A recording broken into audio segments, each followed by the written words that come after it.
今天318这个案子上诉驳回，定谳，确定无罪。我们也希望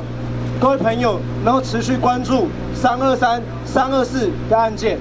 以及我们许多朋友自诉对国家追讨责任的案件，后续还在进行。318的判决还没有结束。当然，虽然案件还没有完全结束，但今天这个判决还是有非常深远的意义。今天这个判决的意义在于告诉这个政府，面对人民的抗争，你不可以用20年前、40年前这种威权的法律的概念来滥诉你的人民。这个判决的意义不在于告诉未来人民可以在街头胡作非为、为所欲为，而在于画出一条界限，画出公民不服从的定义，去保障言论自由的范畴，让人民在一个法律保障的范围当中，可以进行和平有理的抗争。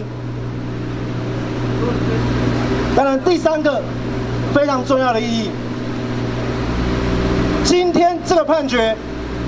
对我来说，就是在告诉中国国家主席习近平，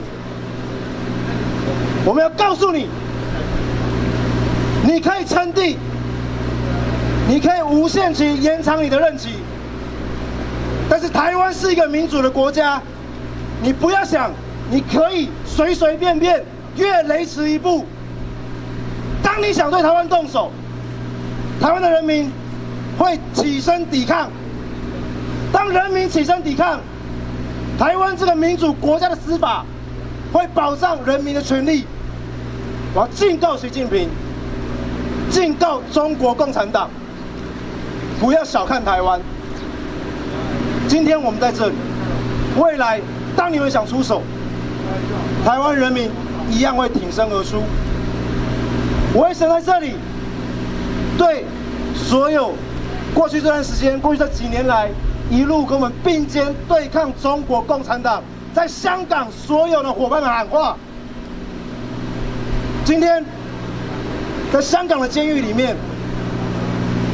还关有参与雨伞革命、参与相当多后续抗争的抗争者，还在关押当中，不见天日。香港的法院虽然判决黄之锋等3人无罪，但他们本身还面临很多相关的案件、官司，而且香港法院的判决最后做出来的判决，实际上是在限缩香港未来抗争的自由。今天在台湾，我们何其有幸，过去这20年、40年来抗争的累积、司法改革的基础，让我们有今天这个判决。我们也呼吁香港的司法界、香港的法官，看看台湾的判决。我们希望所有香港的朋友，情势非常艰难，但是我们不要放弃，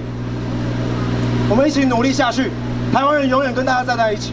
谢谢大家。